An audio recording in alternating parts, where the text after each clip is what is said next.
사인천 유가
I'm triracial, essentially, right? So originally my ancestors are the Latino, who are the indigenous people to my island. The Spanish came over and conquered and basically raped, molested, everything. You know, they interbred with us. They were using us as cheap labor, free labor, enslaving us. And then when there were so few of us left that they needed more free labor, they brought over the Africans as slaves and interbred with them again. So the Puerto Ricans that we have today, the Boricuas that we have today, are essentially triracial. We're a mixture of all three. So I do claim all my heritages, and I identify with all three. I was having a conversation one day with a close friend of mine who happens to be a black female, and she was using the N-word a lot, and then her using a lot, I wound up catching myself using, which is a word I don't use. And then I kind of just felt motivated to be like, you know what, this is something that a lot of us do that we shouldn't be doing. It dehumanizes our people, and we need to move past that, and we need to evolve and, you know, be better for ourselves as a community. If we want other people to treat us better, we have to start by treating ourselves better. So that's what this started this forum, essentially. I'm like, listen, we all have to come together as a people, discuss this, and figure out how we're going to elevate ourselves and stop dehumanizing ourselves. So that's what this is going to be about, and it's going to be about uplifting ourselves and our community as well. So I'm going to let everybody introduce themselves now. We'll just go around. So everybody can just give their name, what affiliation they have on campus, if they have any affiliation on campus, and like their background. Hello everyone, my name is Santana. I am the president of the Dominican Student Association here on campus. And I am Dominican and Haitian. That's where my parents were born and raised. I am first generation Americana. Or Dominion, which a lot of people are trying to embrace here. Good afternoon everyone. My name is Quentin Price. I'm the president of the Afrotheology chapter of Phi Beta Sigma Fraternity Incorporated. I'm considered a black male or African American. My name is Fatima Barry. I am the secretary of the Roosevelt Institute, which is a public advocacy club on campus, and I identify as African American because my dad's African and my mother is African American. Hi everybody, my name is Loisa Rivera. I am a student of Queensborough Community College. I'm the president of Oscar Marcelo Committee and the Boricua Unity and Power Outreach. I identify as indigenous, Taino, Boricua, any of those I would identify as.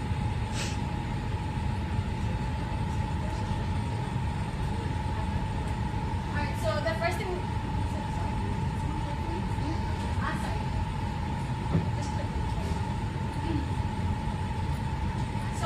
we want to talk about is dehumanization, because there's a lot of people who disagree. They say we should be able to use the N-word as people of color. They say that we've changed it into something that's a term of endearment, that's rightfully ours, and so on and so forth. But at the end of the day, people have to understand that this was and is a tool that has been used to dehumanize us. So basically, you know, I just went through a little bit of like what that is and what it looks like. And this is actually propaganda from an anti-abolitionist during the time of slavery. And you can see that like they want to do anything to make us not considered a man, not considered human, not considered a brother. So giving us outside terms is one of the things that they used to do. So we want to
who I speak to, please don't call me that. When they say, yo, my nigga, I say, I'm not a nigga.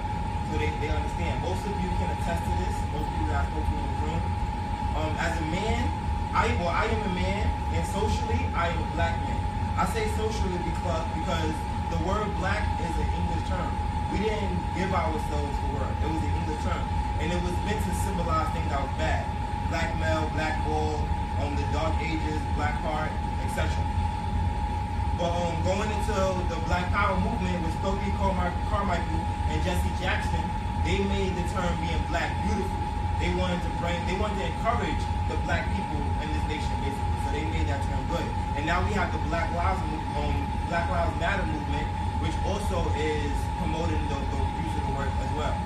So socially, I consider myself a black man. In conversation, I would consider myself a black man.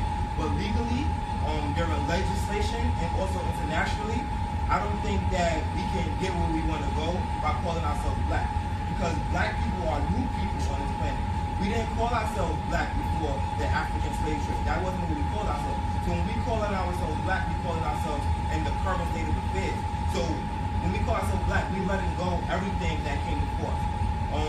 Terms that would basically say who we were before the African slave trade, or something like I'm part of the Mali Empire, or I'm part of the Shanghai Empire, or I'm an Egyptian, or I'm a Nubian. Those are ancient terms, or the Nok culture, the Nok dynasty. Those are ancient terms that basically relay that message. Like I said, black is the English word. English is a newer language, and black people are new people. But yeah, like even with Dr. King, when he fought for legislation, Dr. King fought for civil rights. Most of the legislation that he got passed was on civil rights. It wasn't on black rights. We benefited somewhat, but those wasn't black rights that got passed. Those were civil rights. So again, all the greatness that was in Africa, it doesn't legally apply to the black people that we are today, and it's not Asian people. If I had to say on the terms that we would use, I would use the terms indigenous, the terms native, and the terms aboriginal. Even though those are English words, those terms give us our sovereignty because they mean that we belong to the land. And black people, we're every face of the planet. Even before the African diaspora, which is the African slave trade, even before that, we were on every part of the planet, thousands of years before Christopher Columbus or European even came to America. We're going to jump in a little bit to like Latino discussion as well now. This is the Black and Latino world, right? So we're going to talk about the term Caribena, which I identify as, and many people in the Caribbean identify as. It's also a very defined term because it's not only black countries in the Caribbean, right? There's many different countries in the Caribbean, so it's kind of a unified term. Because the thing is, as a Boricua, you know, the term Latin is a term that was given to us from a person. The term Hispanic is a term that was given to us from our person. Caribena or Caribena for God is basically geographic, based on where you're actually from. That is where we're from. We're going to talk about also independence for Puerto Rico. You guys know everything that's going on right now, the flood, the debt crisis. Puerto Rico's been hit left and right. The U.S. government doesn't give a fuck about us at all, like zero. So something that we want to fight for is independence for Puerto Rico. I'm going to let Luisa speak on the history of PR, like what has been done to our country, and as well as what's being done to our country right now to basically U.S. colonialism. Well, Puerto Rico was pretty much invaded in 1492. Can you stand up? Can I please stand up? Oh, yeah, sorry. So Puerto Rico was pretty much invaded in 1492. We're taught that Columbus discovered us when he didn't. This was our land. We were here, as Clinton said, we were Aboriginal indigenous people. We welcomed them with open arms, and they completely betrayed us. And we closed our eyes, and they gave us the Bible, and when we opened our eyes, they had the land. And it was big. It was all genocide. It was all genocide, a genocide of a whole culture. They try to say we're extinct, but we're not. In 1898, so in 1492, Columbus invades us. Spain sponsors his voyage and invades us and colonizes us. In 1898, in the middle of the Spanish-American War, the United States invades us. Spain says pretty much, you know what, we don't want Puerto Rico anymore, we're not going to fight for them, y'all can just take them. The Puerto Rican people had no voice in this. We didn't become a part of the U.S. We didn't, the law says we're not part of the U.S. We belong to, but we're not part of. So that's the definition of a slave. You don't belong to, but I'm not part of you, but I belong to you. How can a person belong to something else? So we didn't choose that. 1917, we had our citizenship imposed right before World War I. They didn't blatantly say it, but many Puerto Ricans believe and will put their life on it that the citizenship is imposed so that they can use us for candy fodder, basically. They can use us as soldiers and have us fight for freedoms that we're not even entitled to, that they don't give us. So a lot of things have gone on since then. You guys have probably heard about the Jones Act in the last couple of days, where basically because Puerto Rico doesn't have a federal court, it's not considered, none of the courts are considered federal courts, so ships cannot enter there from other countries. Ships have to enter the U.S. and then they can come into Puerto Rico. So that makes everything in Puerto Rico twice as expensive. Everything, it's just, I mean, it's common sense that this is like completely backwards. So in 1960, the UN forms the Decolonization Committee, the Committee for Decolonization, formed of 24 different countries that are basically meeting every year to discuss the decolonization of Puerto Rico and other colonies, not just in Puerto Rico, the Caribbean, Guam. There's places all around the world that are still colonized. Then in 1961, they formed the committee. Well, in 1960, they passed a law saying that colonialism is an illegal act. The United States basically is an international criminal. They're breaking international law because by the United States, we all have the right to self-determination. Every country, every nation, every people has the right to self-determination. And by this resolution 1514 that they basically passed, the United States is a terrorist. It gives us and it gives any colonized or occupied people the right to fight for their freedom and fight for their sovereignty by any means necessary. And you guys can see today what that really means. A lot of people, a lot of Puerto Ricans in general, a lot of Boricuas, we are afraid of independence. We've been so dependent on the United States for the last 100 and plus years that, it's 119 years, that's going to be almost 120. We've been so dependent that we feel like, how are we ever going to make it without the U.S.? Even as soon as the hurricane hit, I was at the United Nations on the 19th, and me and my friends, we all got together, we were protesting. We had to like have a moment of silence because we knew the hurricane was hitting at that exact moment. And the thing is that you see now, there's no reason to be afraid of independence, because the reason most people are afraid is because they think we're not going to be able to make it. But if you look now, everybody's trying to help us accept the United States. Everybody's offering help. Everybody's offering donations. And I hope that this Hurricane Maria is doing for Puerto Rico what Donald Trump has done for the U.S. Donald Trump has woken up a lot of people, and I'm hoping that Hurricane Maria really wakes up a lot of Boricuas and a lot of people, and makes them realize, hey, listen, ain't nobody helping us except us, because all the movements, if y'all follow it, all the movements right now, all the struggles for relief, all the efforts are being done by the people for the people. It's our land. Thank you.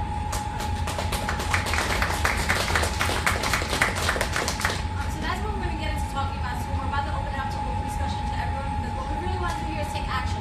So we're going to get into the part where we open the floor for ideas and actually start working on an action plan to uplift our communities. But before we get into that, we're going to have one more person speak, which is Maria. She's going to be she's president of DSA. She's going to be speaking on DR and Haiti and just kind of relations over there. And then after that, we're going to open up the floor, like I said. So I actually want to start opening up the floor right now, and I definitely want to take the moment to honor Dominican people. That makes a difference in my life. So I hope everybody can see me. I'm working on my height. But I wanted to say that the history of the Dominican Republic and Haiti is so important, right? But I really think that having a conversation about Dominican and Haiti conflicts is much more important for right now, especially the time that we have. So I just wanted to open up the table and just open up, just popcorn style, just what do you guys think of what's been going on for the last few years? I know Ibrahim has a lot to say, but and you're totally welcome to speak. But anyone who doesn't know, who does know, has questions, concerns, answers, comments, I just wanted to hear what you guys have to say. Before you speak, can you just stand up, introduce yourself, and if you're a student there, just any affiliation, so it can help with networking on campus as well. Absolutely. So, hey everybody, my name is Paul Fern. I'm the Vice President of Black Fraternity Black Chapter.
considered American. I'll let you know that Haiti, as you see, has $500 billion between 2010 and 2012 after the earthquake. You gotta understand that Haiti is a really corrupt country. I'm speaking because I'm Haitian, and I've learned all the history of the Republic, cleansing, the occupation of Haiti, the standards down. Yeah. You think it's because the Western world that you want to talk about Haiti, or Haiti's not going to talk about itself? I think a combination of both, because when you look at how much aid Haiti has received as opposed to allies that the United States actually values, even if it is $500 million, the disparity is very clear. Right? America has plenty of allies all over the world. None of those allies are treated equal, depending on what part of the world you are and what their strategic value to this country is. I want to say something. Hello, everybody. My name is Caribena Vasquez. I'm an alumni here at City College. Part of Students with Business in Palestine, Black Student Union, Students Without Borders, which also exists to this day on campus. I'm Boricua. I also had descent from Haiti. Like my great-great-grandmother migrated from Haiti to Puerto Rico. What I want to say is we need to talk about what is political community. A political community is a community in which obviously establishes itself in a sovereign way. What is sovereignty? Sovereignty is not created just by words. I mean, ideas are very much part of what politics is, because you need to fight for ideas. But if your ideas are not fought for, then they don't matter, right?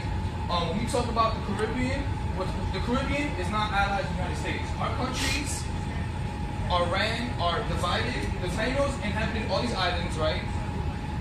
As one thing. Europeans came and divided it up because it was beneficial, because our lands are very fertile, grow a lot of things, cash crops, which they wanted. Right? We already know about there's different genetic proportions, but overall, we're overall triracial, although there's different proportions and different localities. The thing is, how are we going to solve Puerto Rican independence? How are we going to solve the embargo in Cuba? How are we going to solve the Haiti struggle? Yeah, divided is not going to happen, but together, it is going to happen. Because at the end of the day, the U.S. is an empire, and we're in the sphere of that empire. The United States, why are Caribeños, why are we even here in the Northeast? We're not just anywhere in the United States. We're not in fucking Wyoming, right? We're not in Idaho. We are in New York City, Boston, Philly, that corridor. We're in South Florida. Because South Florida is also the Caribbean also, right? If you ever been to Miami, anything below Orlando, it's Caribbean too. The point is, when we talk about these things, at the end of the day, these words, signifiers, Latinx, whatever, they're just things people attach themselves to whether we want to or not. At the end of the day, our people are not a color. Like white or black does not encompass the totality of what my people are. It does not. When we talk about and it's also we talk about class. Anything that exists can be divided. All of our countries, you know who's not going to solve the problems of our countries? The rich people. You know why? Because the governments that are in power now that exist are only in power because of they need to sub the United States, because the United States put them in power in some way or another.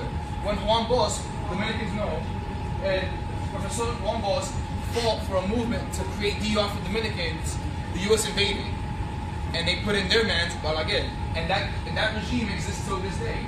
The same thing with Puerto Rico. I mean, even though Puerto Rico is a direct colony, the Dominican Republic is a neo-colony.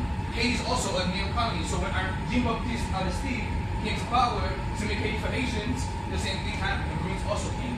The U.S. has invaded these countries before 1916, during the middle of World War I. Cuba had a similar situation in which it was a neo-colony from the United States. And you know who changed that? Does anybody know? Comandante Fidel Castro. And that's why Cuba was isolated in the embargo. Which is why Puerto Rico, they want Puerto Rico to be independent. Puerto Rico is the 5th largest market for the United States. Right? There's 5 million Puerto Ricans, there's 3.4 million Puerto Ricans in Puerto Rico. There's 5 million and change in the United States. If Puerto Rico became independent, that would weaken U.S. imperialism and leave it in weight and take off a lot of pressure from who? Cuba, Venezuela, and then what would next fall? Over to more progressive movements, ADR, right? And as you can strengthen other movements where in Mexico and all that. Then at the end of the day, we gotta talk about identity is cool, but identity politics is just people talking about their feelings. We need political identities. You know what political identities made through? Through the people who actually fought for it, which is why Castro said, these people, the people who fought for the countries, they fought for it. Like it wasn't just like a discussion. And although we need to have discussions, because obviously we need democracy from ourselves to figure out the problems that we have to amend those problems on the one hand. On the other hand, we also need to figure out who our enemy is. And our enemies, at a certain point, are not just going to be talked to. So when we talk about these things, we're going to talk about how to build unity, about recognizing the divisions that don't need to be antagonistic, and which divisions are antagonistic. Thank you. We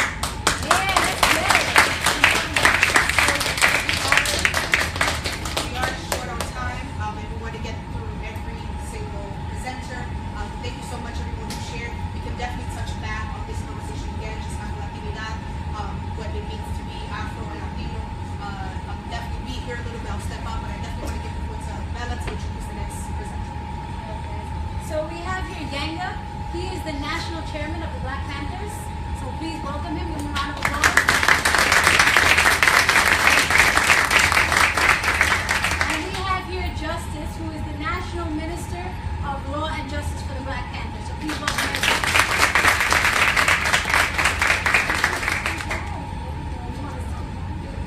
Alright, so we're going to continue on. So we're going to continue on before they speak.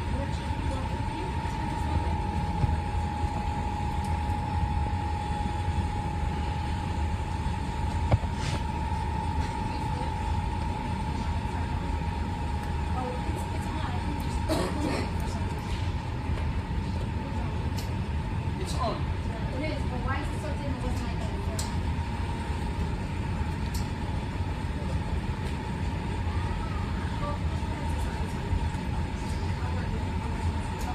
Alright, so we talked a little bit about, I'm just going to flow with it because we're not going to let a little technicality stop the flow. So, I don't know how many of y'all can see, but now we're moving on from Latino identity discussion to Black identity, obviously, right?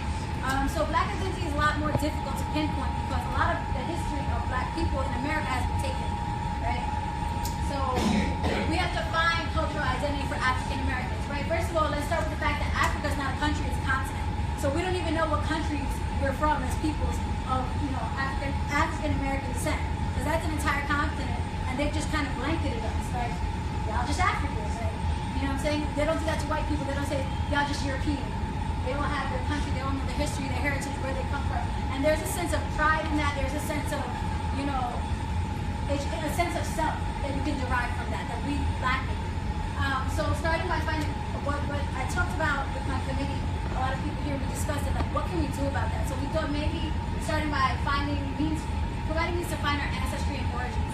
So maybe like actually getting sponsors to provide like DNA testing for us, so that we can actually pinpoint what countries in the continent we're from.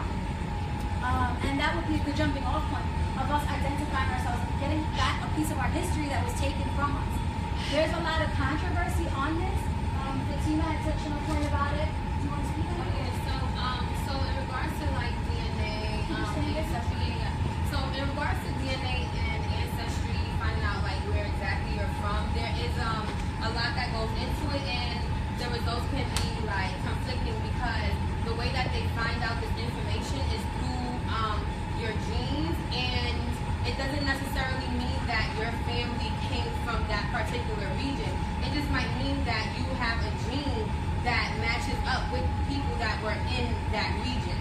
So that's just what I was saying to Bella, that it doesn't necessarily mean that you're from that region. Like I know for a fact, like my dad is from Guinea, because that's where he was born. But my mother is African American, and she was born in America, but she has parents that were Black or descendants of Africans who were slaves here. So we don't know exactly what part of West Africa she was from. So even if I was to do a DNA test, it's not going to exactly tell me where my mother is from, because one, I have half of my gene pool, or technically it doesn't even necessarily have to be half of my gene pool, but I do have like African ancestry from my dad. So finding out from my mom where she's from, I may have to go through my mom, my brother, and other people in her family to really like narrow that down. So that was just the conflicting thing about going through that. So two things that I want to touch on. Another thing that she had also mentioned to me that a lot of people who we wouldn't consider people of color might do these DNA tests and find out they're like 12% African, and now they want to claim that when they look white, they pass for white, they have basically Caucasian phenotype, and they have that white privilege. And I was like, like, well, I take issue with that. And so she agreed with me. We agreed that we take issue with them trying to claim that when you don't basically look that way externally. So the way that and a lot of people were like, well, you can't tell people who they are. So what I had said to her and to many other people was that if they want to claim that they are a person of color because they have a certain percentage, the only way that we could accept that is if they're actively fighting for the advancement of people of color. Because you cannot live in this world, benefit from the privilege, oppress other people who are struggling by default of just not doing anything against the system, and then you want to claim that heritage, but you're not doing anything to, you're basically a part of the problem. You're a part of the problem because you're perpetuating that same thing going on. You're like benefiting from the privilege, you're letting people struggle, and you're just, oh, but I'm a person of color, I'm black. No, you're not. Because if you were one of us, you would be fighting for one of us. So that's something that we want to address as well. So if you do feel like, you have a percentage and now you want to claim this, well, all right, if you want to claim it, then be out here in the struggle with us, because a lot of us are suffering every day from what we go through as being people of color. You're not suffering from that. So if you want to be a part of us, then be a part of us.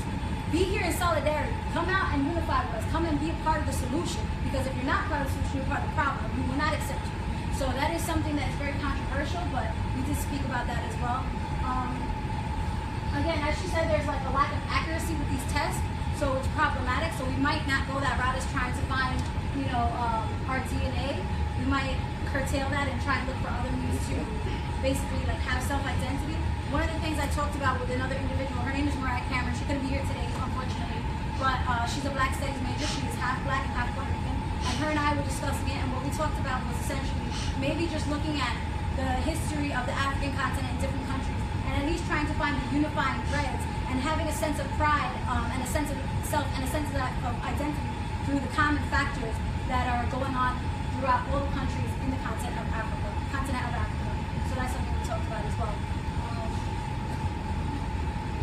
So this is going into the action plan now, and then we're going to open it up to discussion. If you guys want to jump in at any time, we would really love if you jump in on that as well.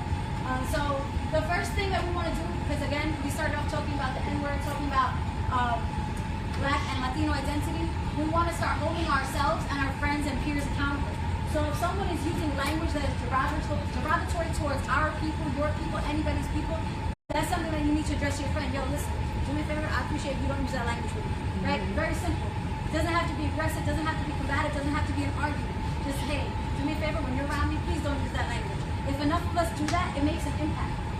So we hold ourselves accountable, we hold our friends and our peers accountable as well. And it takes a lot of courage to do it sometimes because it could be uncomfortable, but it needs to be done. The second thing is we want to talk about holding celebrities and public figures accountable. So what we want to do actually is start sending out, maybe through social media, maybe we could do videos or through Twitter and things like that, actually like reaching out to certain celebrities in our communities and ask them, just address our concerns to them about them using this kind of language, and just let our voices be heard to them that we don't appreciate the kind of use of this language. We don't expect them to stop using the language tomorrow, but it's still a point to make your voices heard and let it be known that the masses, the people that you are supposed to be appealing to, don't approve of your message. Replacement terms. So I started touching on this a little bit earlier, which is basically like we use the N-word for a lot of different things, right? Sometimes it's a term of endearment, right? So-called. Sometimes it's out of anger, sometimes frustration. Sometimes people just use it for any male, like, this nigga, right? That's been used that way, right? So it's become such an integral part of our vocabulary that I feel like you can't just pull it out and leave that void. We have to come up with replacement terms. So what are we going to be using instead? So that's something we're going to talk about. Again, organizational sponsorship to sponsor the DNA testing. I don't know if we're going to actually reach out and do that because there is a lot of question as to how accurate that is. I'm going to kind of put that as a question to you guys. If you guys feel like that's something that you would like to find out, then I'm down to try and get these sponsorships and get people to actually get their DNA testing done. But if it's not something that you're interested in, we'll move on from that. Okay, so we're going to start off with replacement words. So this is where we open it up to you guys, and I want to take ideas. So what are some replacement words? We're going to go first for in terms of endearment. So like, I guess in terms of endearment, we can say my brother. In terms of endearment, instead of saying my nigga, we can say my brother or my sister. right. That could be a replacement. because if it's your brother and sister, you want to show them love, you want to make sure that they're okay, they want to make sure that you're okay, and you have that bond with each other. So that's it for me. Go ahead. Can you stand up, say your name? Project, no, that mic, baby. Oh yeah, name's Dick McDaniels, and yeah, basically I'm with CCNYC and something different. I see you. No, I got a question I wanted to ask. Sure. As somebody who's kind of new to the identity scene. So I want to ask, as someone who's new to this, what is this identity supposed to do for me? For instance, let's say right now I'm studying computer engineering, got a GPA of a 3.008 right now. I'm trying to get my, do my little thing. Now, let's say tomorrow I find out some of my family's from Nigeria. So I'm Nigerian American now. That doesn't change anything in my life right now. Let's say you call me Black American, call me African American. That doesn't change anything in my life right now. So I'm trying to find out what, after we decide on an identity, okay, we all unite and we say, okay, we Planetarian American now. What happens after that? Okay. You can go ahead and then I'll... Okay, a lot of people got something to say on this one. Go ahead. You sparked the combo right there. Go ahead. Because I'm African American. I think I'm like an eighth Haitian. My girlfriend's Afro-Caribbean. She's from... I am. My girlfriend's Afro-Caribbean. She's from Guyana. I think once we agree on a unified identity, such as the African diaspora, such as Pan-African, then we can make it easier to close ranks and deal with some of the things such as oppression. Because right now, there's a lot of intra-anti-blackness going on within the African diaspora. Because growing up African American, a lot of my friends who were African or Caribbean, their parents didn't necessarily want their children associating themselves with someone like me because of the stigma that was placed on being African American. Of course, as we all grew up together, we realized that that was part of my language bullshit meant to divide us all. And I think that once, like, as an African American, I consider myself a member of the African diaspora, just from America. I got cousins in Africa, I got cousins in the Caribbean. I think that what it does for you, and might I say, you can be a very valuable member of the African diaspora, given your credentials, is it allows for you to help create the type of institutions that will place Africans first in societies that tend to place Europeans first, that will help place Caribbeans and Latinx first in societies that place Europeans first. And once we can do that, then we can begin approaching some of these situations from a place of strength. Brother, the reason we're not going anywhere is because we never approach our issues and our oppressions from a place of strength. The last time we approached our oppressors from a place of strength was from this man and this woman right here, the Black Panther Party. And because the federal government dismantled them, we're no longer in a position of strength. We had so much potential back then, and I believe we can get back there. We have to agree on what we identify as.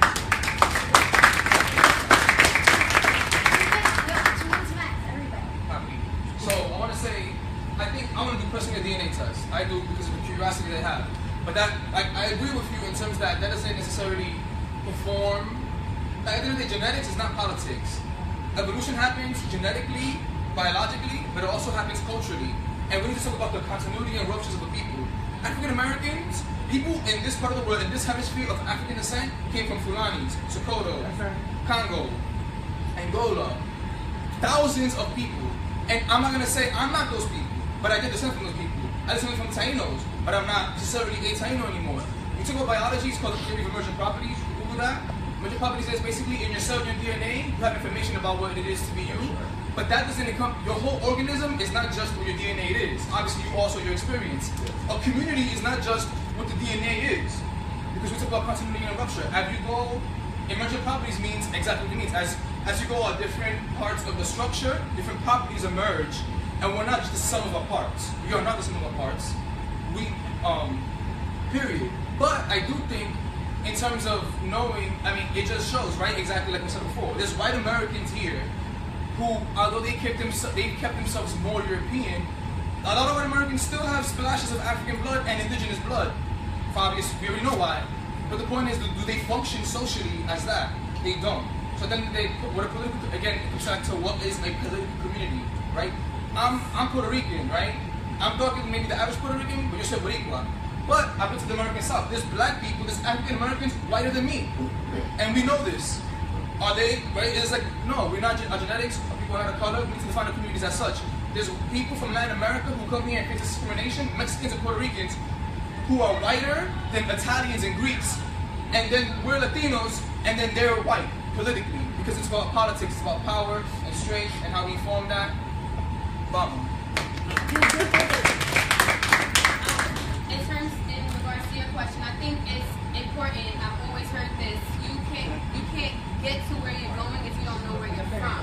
So even though being Nigerian American, if you find that out, it may not elevate you in any way in your schooling or academically or professionally, but once you know about yourself, you can empower others. So me learning about like my father's side, I was not raised by my dad at all. But I did my own research. I learned about Guineans, and my dad is Fulani. So that was actually my first language, was Fulani and French. I don't speak them at all. I lost it. I speak English only.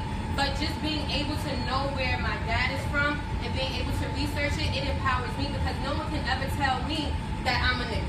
Because that's not who I am. I'm a Guinean woman who lives in America, you know? So once you know about yourself, no one can ever tell you who you are, because you already know who you are. That's why I think it's important that you know who you Hold are. on, Kente, because we're all going off your question right now. So now you got to let everyone speak on it.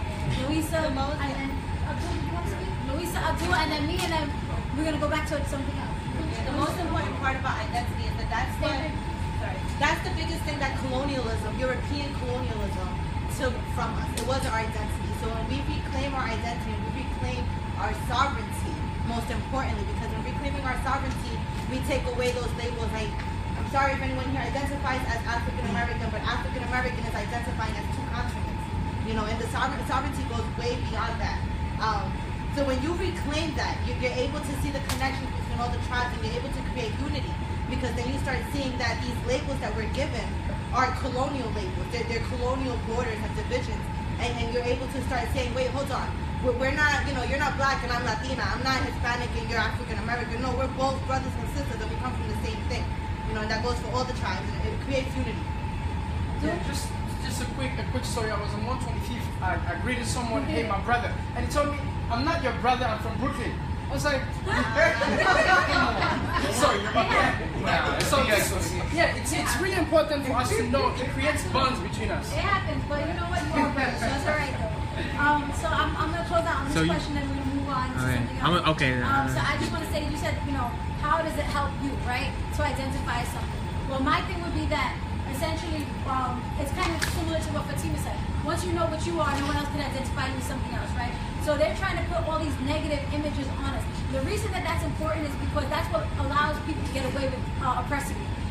It's easy to oppress a people when they're not considered a people. It's easy to oppress a group when they're not considered human, when you're considered less than. So when you take off those negative labels and know I am human, this is what I am, this is where I'm from, you know, I have a culture, I have a community, we are human beings, we haven't been stripped of our culture, you can't treat us as less than. I think that's the major point that I'm looking at for me. As if you're gonna ask me, how does this help me? I would say this helps you by not allowing them to oppress you, because they can't put you at a subhuman state and excuse it that way, because it's easy for people to it's cognitive dissonance, right? Like you can use it's a psych term, right? I don't know if you guys are familiar with cognitive dissonance. Basically, like people have a hard time psychologically reconciling with the wrongs that they do, so they need to rationalize it in their mind. It's very easy for me to rationalize beating somebody down if I don't consider them human. But if I've given myself that human identity, now you can't beat me down and justify it in your minds. So I think that's the most important thing about us identifying ourselves. That's all. I just want to ask this question. I'm sorry. I don't want to waste my time, but I'm kidding. I got a couple things I want to say. So one, when I look around us, I see that it seems like people don't have a problem oppressing other people. So even once we become a people or identity, that I don't see how that stops oppression. They don't consider us people. But I would challenge that they don't consider us people. Yes, consider but even if they successful. did consider you a person, I don't see that stopping the oppression. It's a lot harder It's to not oppress a gonna- unified Yes. people from a position of strength. Let's go, Exactly. let's go. Haiti, And- Haitian motto, l'union fait la force, right? L'union fait la force, the unity creates strength, force. And that's why they hate this Haiti. So I want to say, as a black person, I look around at other races that seem to be a little more successful, I guess you could say. For instance, Arabian people. Or when you go, for instance, in my neighborhood, all the convenience stores owned by Arab dudes. When you think about Pakistani people, when you think about Asian people, when you think about almost any other race that comes here and is successful. For instance, there are even some Dominican and Mexican people who are in America, they doing fine. Back in their hometown, they own like a house that's 3 stories and they got a business and things like this here. Right. How do we take this speech of us trying to find an identity and turn it into an action? For instance, most of the times that I get wronged or I have a problem is from another black person. Like most of the times that I may get kicked out of school for getting into a fight is from fighting another black person. So how do we take this? We should treat each other like when you see the Asian people, you can't separate them. When you see the Arab people, you can't separate them. How do we take this speech about our identity and turn it into something that I can actually do? So, like, listen, Yes, I'm going to attempt this. This is no disrespect. I'm going to attempt mine in Spanish. Dale para la gente. All power to the people. Close? Yes. Del pueblo. Somebody say it for me. No, por del pueblo. Okay, let's say it a little louder. Por del pueblo. All right. All power to the people. That's the first thing I want to start out. All powers to all oppressed people across the land. I want to ask, my name is Yanni Kuma, National Chairman of the People's Black Panther Party for Self-Determination. I wanted to wrap to the brother's question, and it goes into what you guys were talking about. First, we have to say, we have a number 5 on the 10-point platform program, People Black Panther Party is, we want a history that teaches the true, we want history that teaches the true nature of this decadent society and the black woman and black man's role in this nature, in this decadent society. We have to ask ourselves, what is a nigga? And what was the purpose of them creating a nigga? See, a nigga was created for a purpose. There was a reason that a nigga was created. So once we begin to ask ourselves these questions, we begin to start to look at what role we play in this society. One of the reasons I'm not the biggest fan of integration in the way that it was done. I agree with what Dr. King was saying when he was saying integrate, meaning if I'm gonna go through your back door, you know what I'm saying, then if I'm gonna pay these prices, I want the same treatment as everyone else. But what ended up happening is we begin to assimilate our morals and our ethics. And I'm speaking specifically for what we call, some of us call African American black people here. And when we begin to do that, the things that we held to be successful in our community begin to erode, and we begin to hold their standards as the standards of success, meaning materialism.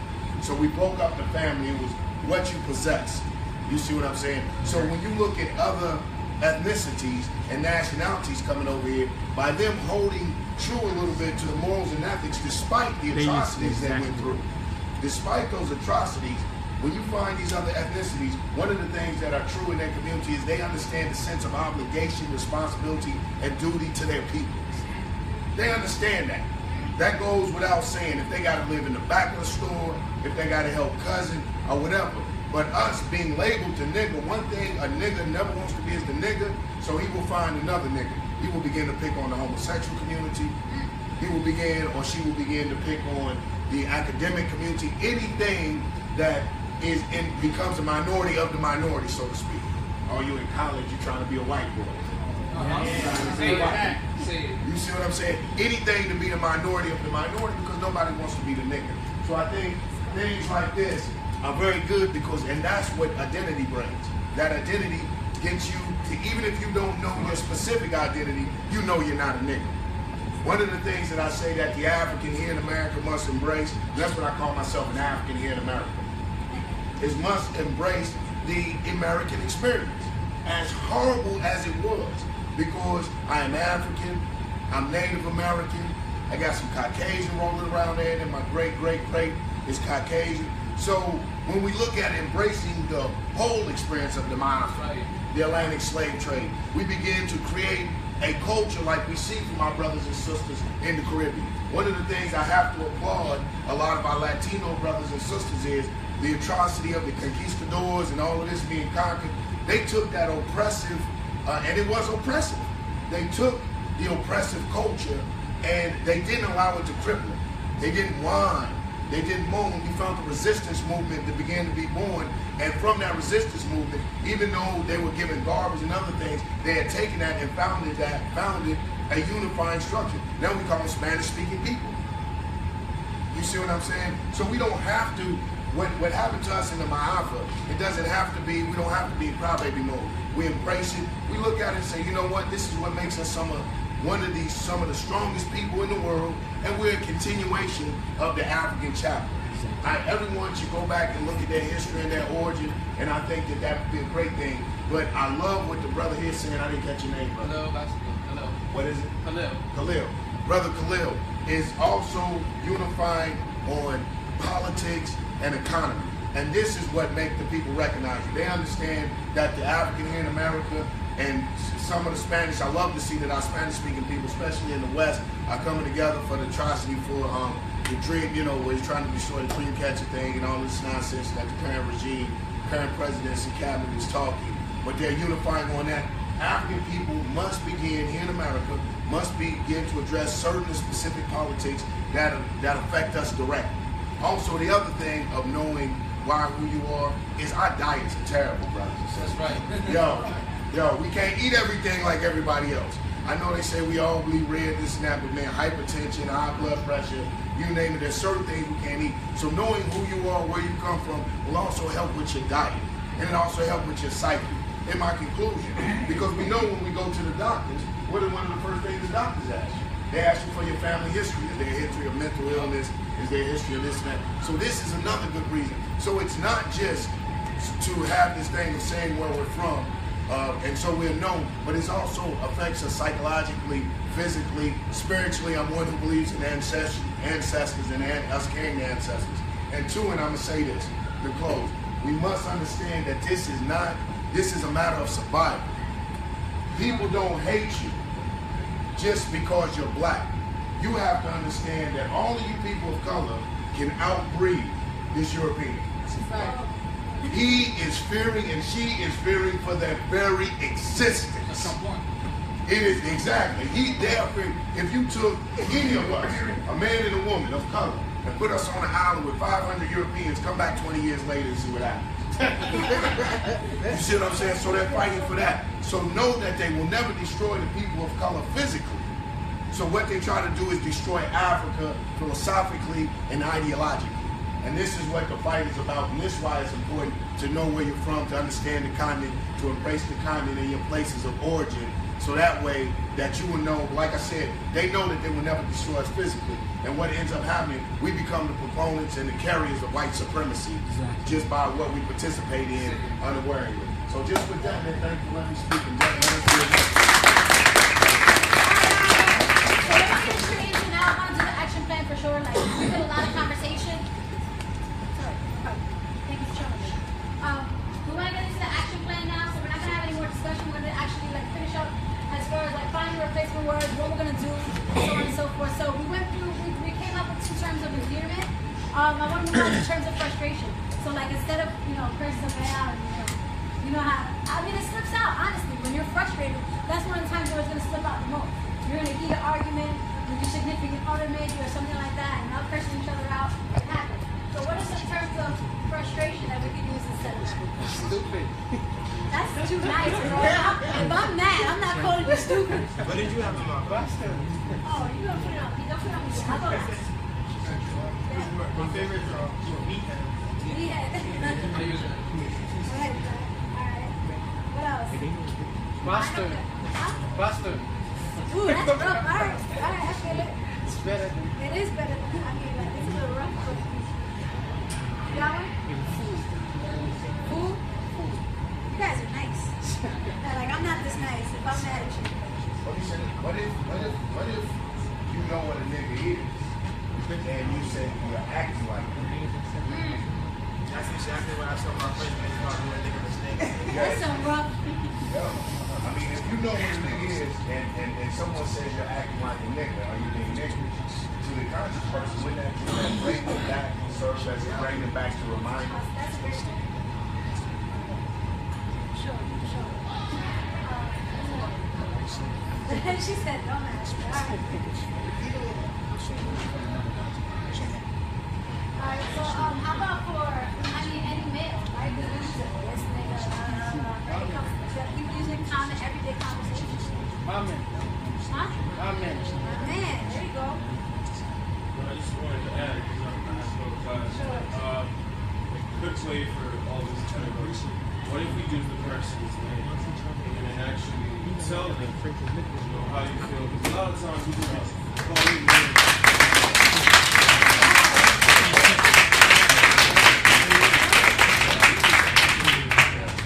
Yeah, a lot of times people just call you name, expecting just to bring you down for it. But you don't really know how a person feels, right? Why exactly are you mad at me? Are you mad because I failed my class? Or are you mad because I didn't come home on time? You gotta really let the person know. Actually, I got a contact too. We come from different backgrounds, and when I realized that mental illness is a thing, people think the same. Literally, I don't think the same you do. So you calling me, especially a parent or a close friend, calling me a certain name, it could really affect that person. But really, you don't even understand. You gotta take that in consideration. So it's better to use the person's name, let them know that, hey, I'm mad, I am happy, I'm curious. I'm curious, I'm developed that person. So it's, we can always use that person's name to see what happens. Well, I'm real glad.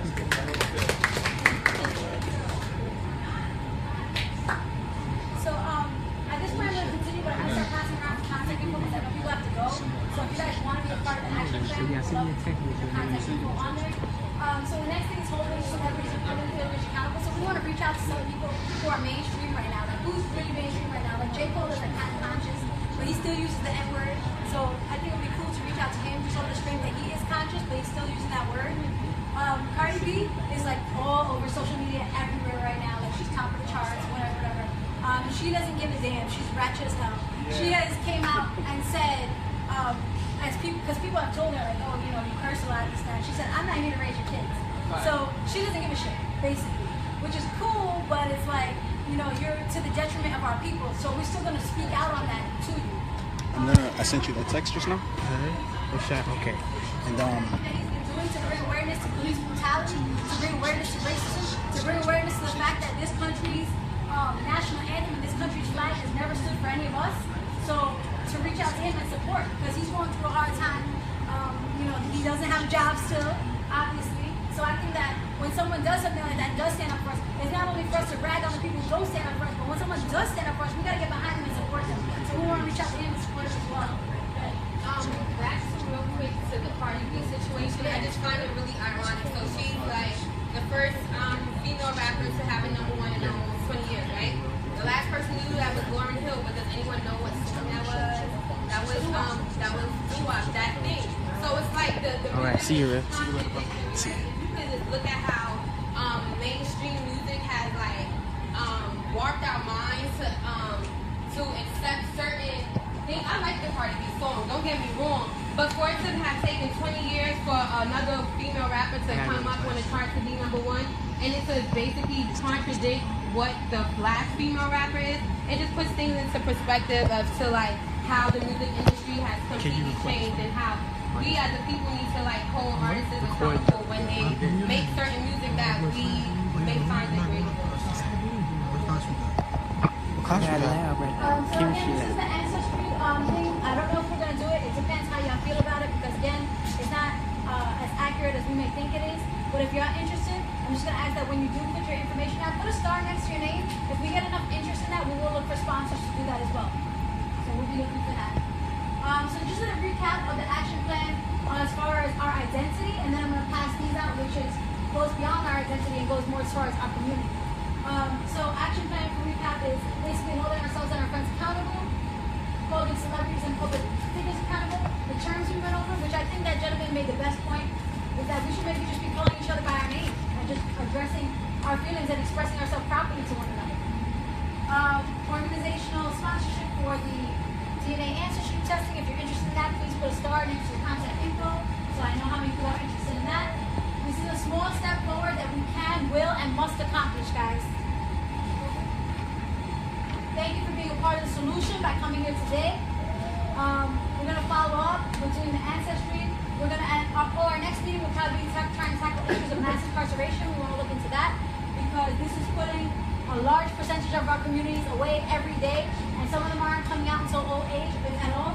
And at this point, they're basically setting people up. Like a month ago, my cousin was set up by an undercover cop that he had met 6 months ago. She kept in contact with him, flirted with him through text, through phone, for every day, kept in contact with him. She said that she wanted some coke. He does not do any of that, but he really likes her, and he found some for her, and came to find out that it was a cop. So at this point, it's like they're everywhere. They're trying to like get you in different ways. So just be aware that it could very much be like that guy that says, "Yo, I just want your number. I want to talk to you," or that person that pulls up in your DMs and Twitter.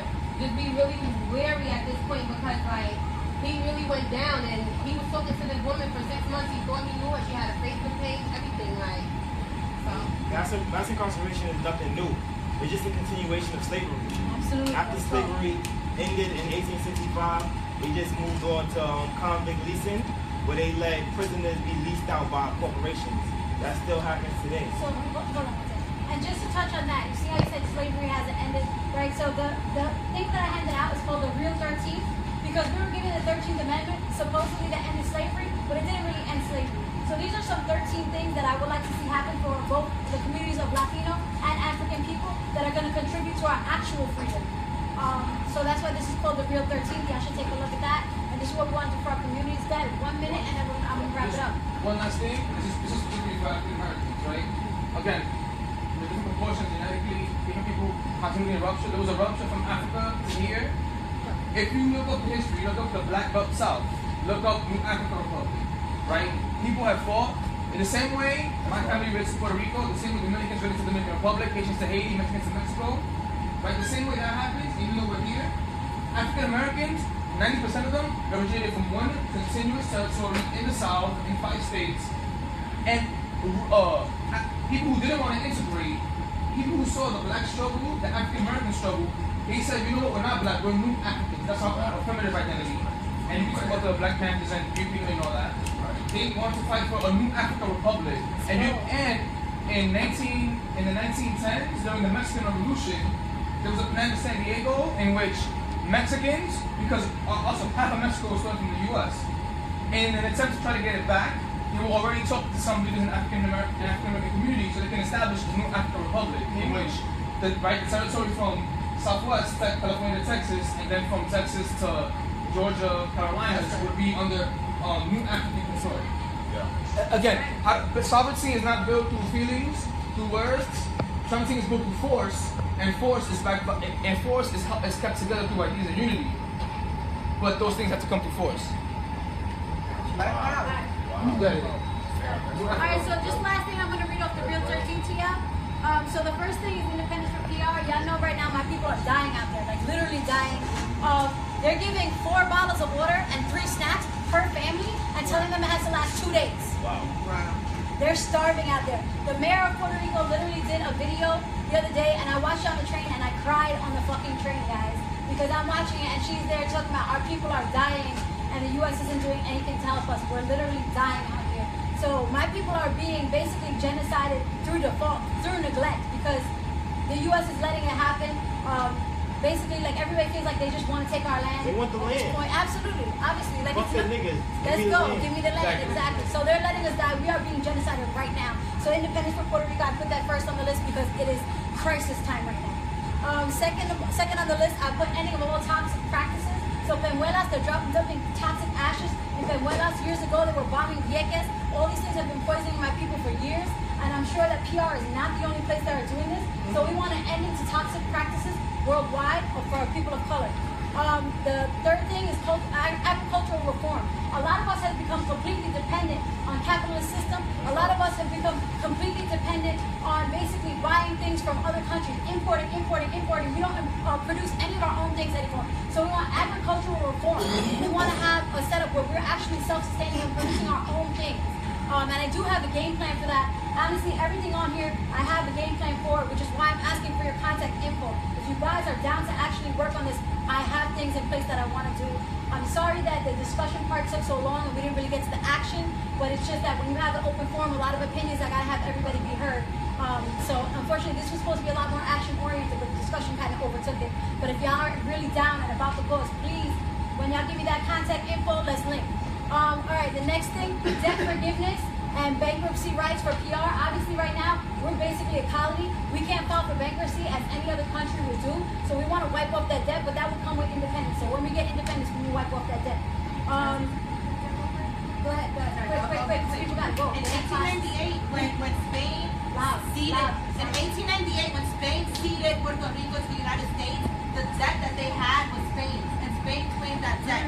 That's the biggest point right now. Like, why is the United States, when they took Puerto Rico, they didn't say, oh, that debt is Puerto Rico, so we have to take that debt too. No, they gave that debt to Spain. Spain accepted it. Now it's an issue like it's supposed to be our debt. So that's all right. Dual citizenship, because basically, like, Puerto Ricans today, we're Boricua and American. A lot of us, majority of us live on the mainland, to be honest. Like, there's more of us here than there are in PR in the United States. So there's more Puerto Ricans in the United States than there are in Puerto Rico. So I would definitely like for us to have dual citizenship. It should be noted that we have fought in every war since the conception of time, basically, of us being a part of the United States. We have died in war. They drafted 20,000 Boricuas, I believe, the first war that they made us citizens. 20,000 of us to be killed and murdered for this country for the rights here that we're not even privileged to have the time we live on the island. So we want dual citizenship. Okay, boom. Voting rights in the country in which they reside. So that's obvious. And now I'm going to go on to, like, aside from Boricua, I started off with that because we're in crisis right now. Well, now we're going to kind of expand out. So Caribbean Union, which Khalil touched upon. You want to speak on that? Real quick, fast. Real quick, because basically the fact is, our countries are ran by governments that are allied with the United States because this is an empire. The only way we can make the Caribbean Union is people who would have the interest to unite the Caribbean are the workers and the peasants, the working people in the rural and urban areas. And us, we are in the belly of the beast, who are in these universities, who have more money here, right? We need to put our money together, put our resources together, create a People's Caribbean movement here, all over, related to communities that aren't necessarily Caribbean, and then unite with other immigrant communities or other communities that are historically here, like African Americans, Mexicans, First Nations, and then begin to break apart. And I think the empire is fading, obviously. I mean, I'm not crazy, but everyone sees the empire is fading. This land was spoken about Europeans. Well, we need to reconquer this land on the new progressive movements that's not a racialist view, that's not these other views. I think we create a northeastern Algonquin Republic, Algonquin because that's the original name of the indigenous people that were here. I think, right? California has become a majority. Half of California is non-white now, right? Mostly Asians and Latinos. And that's why California is getting traction separate. Because even the progressive white people make money from people from Pakistan and all this other stuff. So it's not even in their interest to be anti-immigrant the way Trump and all these other crackers are. So we need to break up the United States and then finally we create a whole entire continental union, but not based on white supremacy, not based on capitalism, based on socialism. That's right. Let's go. Alright, let me wrap it up with a few more, and they are all very important. New African state, which Khalil touched on earlier. So you guys are aware of that. I think you spoke enough about it, right? The New African New state. Africa, then, and that same thing I just said, well, New Africa will be part of a whole new reorganization of this land. So the next one, and this is very important because, again, the 13th Amendment has this loophole. So ending of discriminatory laws and policing. How will we do that? We will do that through forcing new training programs for police to go through on inception of coming in, so they have to be trained different. Obviously, neighborhood policing. Also, decriminalizing addiction, decriminalizing substance abuse and substance use, because that's a mental health issue. It's not a crime. Right? Addiction is more of a mental health issue, and they criminalize us for that and use it against our people after basically implanting it into our communities. So, go ahead, absolutely. Listen, I want to say this. The brother spoke on the Republic, Divisional Governor of the Republic of New Africa. I'm a sworn citizen, first lieutenant in the military division in the Black Legion. If anybody's interested, get with our representative here, brother. What do they call it, brother? QP. They call me Brother Light, right? Yeah. We call him Brother Light. Get with QP and he'll get with us and we'll get that information out to you if you're interested in the Republic. Alright, so also penalty for them powering off their body cams or resetting it, and or also for them deleting and terminating body cam data, because now they have the body cams, but there's no rules of how they have to use them. Right on. So we're gonna hold y'all accountable out here and make sure y'all using them the way they're supposed to be used, so that the people have information and access to that information.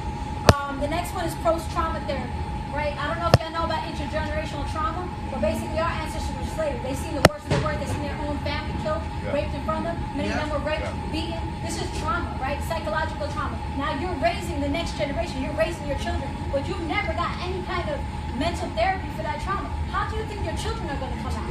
You passing it right on down.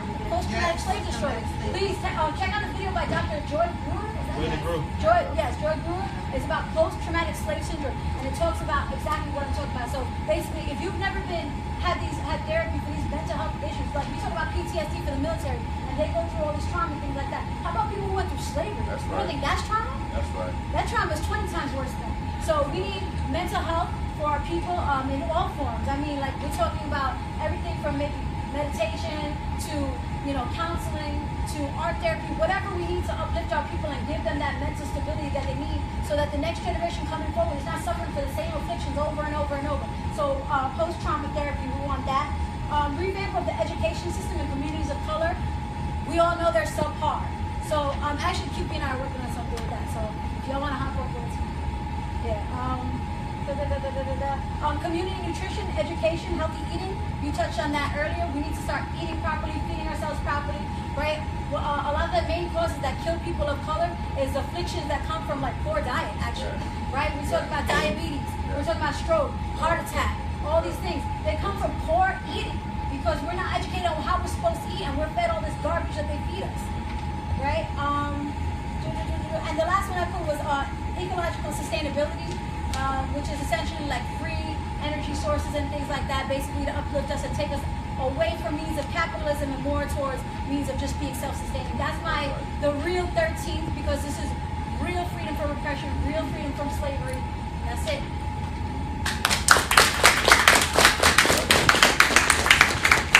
Thank y'all for coming. Please, if I hit y'all up, don't ignore me, because y'all did get your contact info. Everybody signed in, right? Yes. Well, the people here, I should have sent it out earlier because there was more people here, but it's okay. Yes, please don't ignore me if I hit y'all up, because y'all did give your contact info. Even if y'all not interested to participate in the action, just respond with a listen, sis, I'm real busy, but I appreciate you hitting me up. And that's it. Thank y'all for